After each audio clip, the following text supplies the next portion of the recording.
Hey, what's going on, Dragon Ballers? Welcome back to another deck profile. This time we're going to be doing the Explosive Power Son Goku deck profile, and I don't really see people really profiling this leader. I think it's got a lot of cool potential as one of the better green leaders in the game, especially because it has access to Feet Kamehameha, which I think is one of the coolest cards to come out of the World Martial Arts Tournament set. It's one of the only combo cards that can give something critical, which is really insane. And the fact that your leader on the backside can get inherent double strike, but I'll talk more about that later when we actually get to cover the card. So we're bouncing back off of a week of really regional filled content. You know, I went to the Atlantic City Regional, did particularly well there. Wanted to get a lot of coverage done from the regional things like that. So if you guys enjoyed that week of just kind of regional wrap-up content, let me know about that. I really want to know if that's something you guys enjoyed. I did a lot of player interviews and a lot of my experience at the event. So if you guys enjoyed that, let me know that down in the comments below. If there's anything I can do that could maybe give you guys a better kind of coverage about events, also let me know that as well. I definitely want to put out content that you guys want to watch. That's kind of one of the things about being a content creator. It has to be what you guys want to see.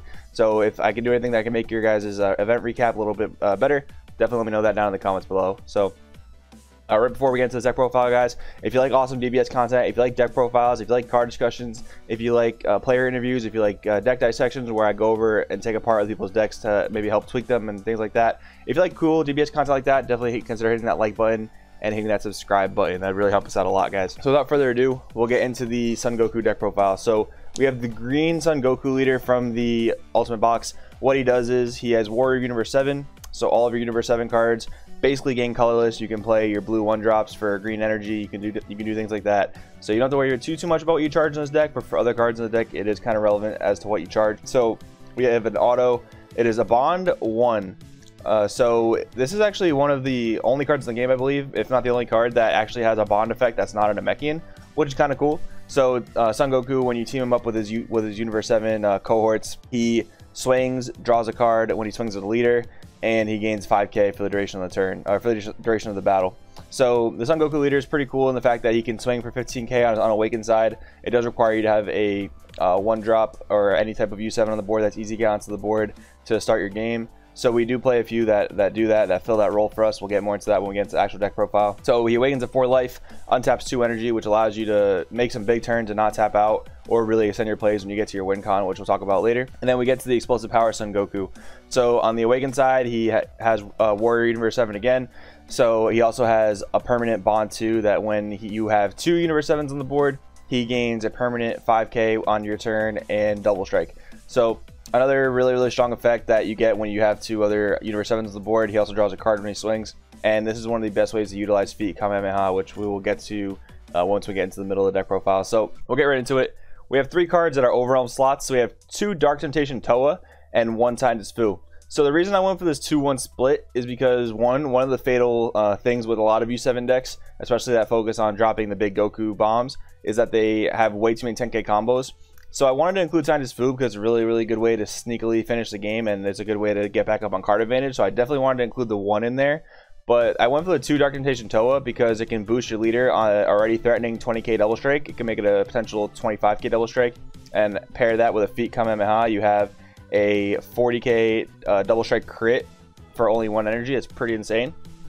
And also makes your opponent discards, which kind of falls in line with the theme of what our win con tries to do. So there's a lot of synergy there. It's great for green leaders. So we're playing the 2 Dark Temptation Toa and the 1 Timeless Fu.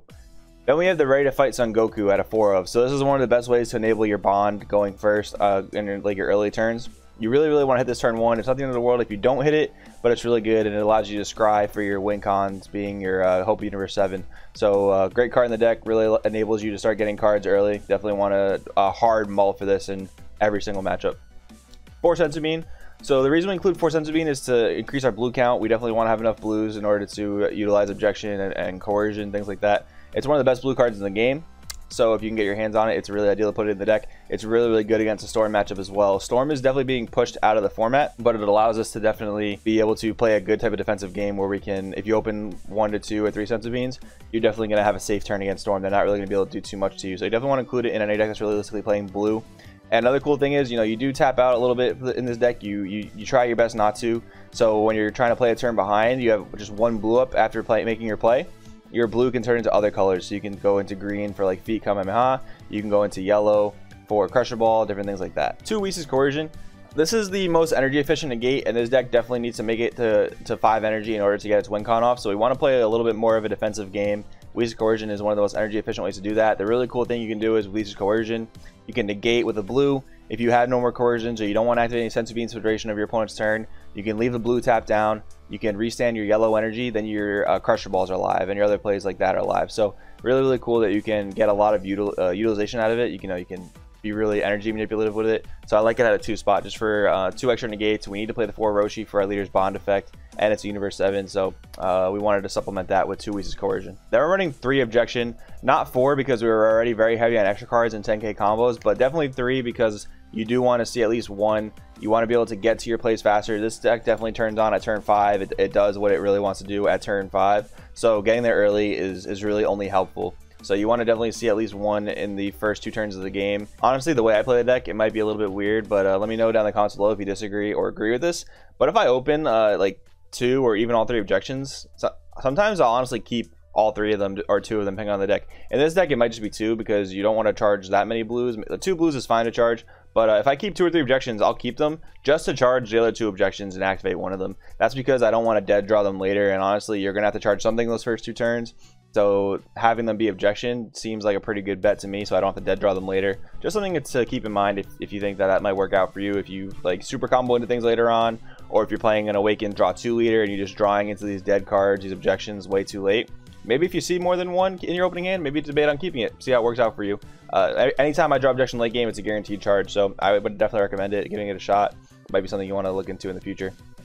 So at all costs Vegeta is one of our main win cons of the deck. Can also get us to that awakening point if we're not going for our main win con, which we'll get to later. But at all costs Vegeta is a really good win con of the deck. You'll hear me talk about in other videos.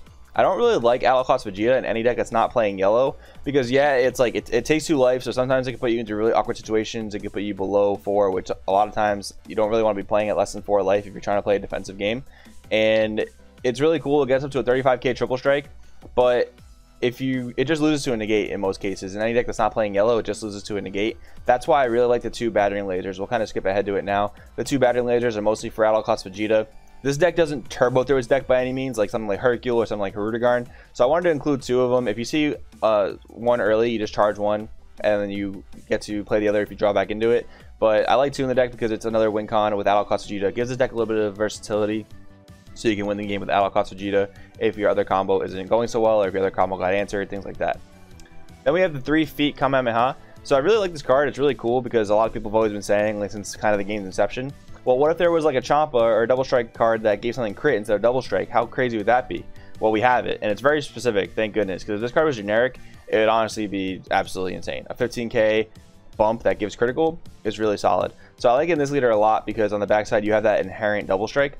So when you have your Bond 2 active, your leader's already a base 20k, and I talked about this a little bit with Dark Temptation Toa, but the fact that you can get up to a 40k double strike crit off 1 energy is really pressuring for your opponent. So real big fan of this card in this deck. This is the leader I would go forward playing Feet Kamehameha with. I don't really like it in the World Tournament Goku leader. I just don't think it takes advantage of the card well enough, and I am not a huge fan of it with the Goku double strike leader, just because that leader doesn't gain enough card advantage. So you need to be playing some type of way to get awakened quickly in that leader for that to be the most beneficial. So I really like it in this leader because you can maintain advantage by drawing cards in your leaders on awakened side, and then on the back side you can put on some crazy pressure with Feet Kamehameha. And it's also a really good card to use on defense as well, because it's a 1 energy 15k bump. That's really good in terms of value on defense. It costs 1 energy, costs 1 green, but it can provide 15k, 5Ks worth of combo value for 1 card and 1 energy. Really solid use on defense as well in the right scenarios when you need to do it. Then we have the 4 Infinite Android 18. So this is a good defensive card. Any of the combo into play battle cards are really good defensively, obviously, so we do use it for that reason. When we need a 10k bump, that's not going to give us a neg, basically. It's another target to hit off your ready to fight Son Goku. It's another ditch for our main win con, which we'll get to in just a couple cards. But it's also a way to get our bond going early if we don't happen to hit our ready to fight Son Goku early enough. So we definitely want to have some type of card on the board that we can get on the board easily in order to trigger our bond effects. So we definitely want to play this card at a total of 4. It's basically a 1 energy come into play, and it also helps you force some damage through in the early game, which is kind of nice. And it's also a green to charge for feet Kamehameha. We do need some amount of greens in this deck to charge for feet Kamehameha. I'm a really big fan of the split. So we have 4 reds, which realistically need to be red because the best super combo for any U7 leader is the Backbone Universe 7. Works at 5 life. It's kind of weird that it's red, but you never are really going to want to charge these in any scenario, so not a big deal. The 17 blue, the 13 green, and 13 yellow is a really, really good split because the ideal curve for this deck is 2 blue, 2 yellow, and 1 green, so that you have all your things like your Crusher Balls live, your Whis live, your Senzu Beans live, and your Feet Kamehamehas live. That's like the perfect curve in this deck. So the numbers work out really well. Infinite Energy Android 18 makes great green energy, and she also helps you enable your bond. 2 Limitless Energy Android 17. This is a more niche card in the deck. It's a barrier blocker, which is cool. It can be really useful in those later parts of the game where your opponent's trying to drop their win count on you and you have a blocker they can't realistically remove without swinging into it. And when you're playing a green leader, you get the most value out of this card because a 4 energy kill anything, which is really cool. It helps you out. It gets those boss monster decks. Can definitely side or main more if you decide to tweak this deck in terms of if you need to clear more things, maybe your local scene, or the meta changes to where boss monsters are a little bit more prevalent. Limitless Energy Android 17 is really good at answering those problems. Now we finally move to our main win con of the deck. I'm going to skip ahead to the full power Spirit Bomb Son Goku because you need to know what this card does before you can get down to your Hope of Universe 7.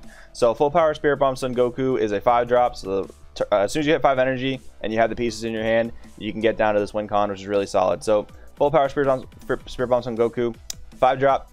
When it comes into play, untap 1 energy, draw 1 card. So right off summoning itself, it gives you the ability to EX evolve, which we'll get to in a minute. But its other effect, Activate Main, it is a not once per turn effect. Very important to know. Not once per turn. You can take 2 life to hand, give this card a 10k boost for the duration of the turn. So if you're at 8 life, you can put yourself down to 4 immediately, draw 4 cards, which is an incredibly valuable card to draw 4 cards. Sometimes you'll be at like that 6 or 7 or 5, and sometimes you'll put yourself down to 3. But once you can drop your win con, it's usually pretty worth it to go down to 3 because you're going to strip your opponent of so many resources that it's going to be hard for them to put that pressure back on you. So yeah, you put yourself down to the awakening point, you flip over, you untap 2 more, so now you're back at 3 energy. And this thing is going to probably be at 45 or 35k. It's going to be at 45 or 35k. And once you EX evolve it onto your Son Goku Hope of Universe 7, that power boost is going to carry over. So you can EX evolve Son Goku Hope of Universe 7 over the full power Spirit Bomb Son Goku for 1 energy of any color and 2 Universe 7 cards from your hand. So you drew 1 off the Spirit Bomb Son Goku, and you drew several more depending on if you awaken yourself. And then you get to ditch cards to evolve this Son Goku for very cheap. So it's usually not too much of a neg, and it's got an incredibly powerful effect for the fact that you're going to make your opponent neg several cards. So this is a triple attack critical 35k beat stick. This is the kind of middle ground from when you're going to the yellow Goku into the Victory Strike Goku. In this deck, we're not playing Victory Strike Goku for a few reasons. One of which, I wanted this to be the main win con of the deck because we're playing a green leader and we can fully utilize the abilities of Hope of Universe 7. For 2, we are a broke boy out here. We don't have the Victory Strike card. We don't own it, unfortunately. Its price tag has always been a little bit out of my reach. But I think this card is really, really good as a win con. I really like that this deck can utilize it to one of the best of its abilities, giving your Universe 7s colorless so that you can efficiently play the full power to evolve into the Hope of Universe 7. And obviously you play a whole bunch of different U7s to ditch in order to evolve into this guy. So what he does is every time he attacks, not once per turn again, if your leader is green, you can force your opponent to either destroy one of their battle cards, or you can force them to ditch a card from their hand. So it's really, really solid because you get 3 swings for critical. So anytime that connects damage to your opponent, they're not getting an additional card back to their hand. It's 35k. So if they're not negating this, it's almost impossible for them to combo out of. And you're making them lose 3 cards on this thing's swing, which is just absolutely bonkers. It's so insane. Anytime I've dropped this card, if I didn't win that turn, which it's only swinging for 3 single strikes, even though they crit, so it might not win the game on its own. But it's going to put your opponent at such a disadvantage after like this thing has its way with their hand. It's just going to be an absolutely insane turn for you. So, and you're going to have more energy up to defend yourself even after awakening and doing all that stuff. So this card is an insane win con on the deck. Really, really wanted to build a deck centered around this win con. Don't have the Victory Strike card. Don't need it. This card's absolutely insane. We already kind of talked about Backbone, best super combo for a deck like this. Then we have 4 Master Roshi. So it curves out our yellow. It gives us more targets set up ready to fight Son Goku. And it helps enable our bond effects. So any threatening swing, any type of critical, any type of triple strike, anything that really you don't want to take, you negate. And your leader's bond effects are strengthened by that. So really, really good card in the deck. 2 Battering Laser. Kind of already talked about it. A really good win con with Battle Cost Vegeta. So we do have 2 main win cons of the deck, the Hope of Universe 7 and the Battle Cost Vegeta plus Battering Laser. Anytime you can drop Battle Class Vegeta at 5 energy and untap one, you can guarantee yourself untapping a yellow, so that if you had the bad ring in your hand, another yellow to ditch, you have a triple strike 35k that you can guarantee is going through, unless they have the bad ring for your bad ring, in which that's just some crazy back and forth shenanigans going on. But yeah, that's another main win con in the deck. 3 Crusher Ball, really good card in the meta right now. So with Storm being phased out kind of by Hercule drops a lot of ginormous beaters and ginormous win cons that just have devastating effects when they swing. If you can Crusher Ball them before they come out, before they're able to swing, you're able to not get wrecked by those cards, not able to get wrecked by the 10-drop Demigra Secret Rare. You're not going to get wrecked by Beerus and things like that. So if you can Crusher Ball those things as they come out, you have your opportunity to still drop your Hope Universe 7. You can swing into those things because he's a beefy boy himself. So you swing into them, make them neg cards. It's a great scenario for you. So Crusher Ball is a really good meta call right now. It's one of the best cards in yellow to play right now. So I wanted to add that to the yellow curve to round it out. And the 4 full power Spirit Bombs on Goku, which is really your win con enabler. You have to get to this card. Basically a 2-card combo you have to get to in order to get your win con, and you're going to be in the driver's seat from there. So guys, that's the deck profile. Some of the fatal flaws of it: it is extra card heavy, it is 10k combo heavy, so you do have to be very mindful when you're getting to that. So typically the first few turns, like turns 1, 2, 3, even turn 4, you're not doing too much proactively.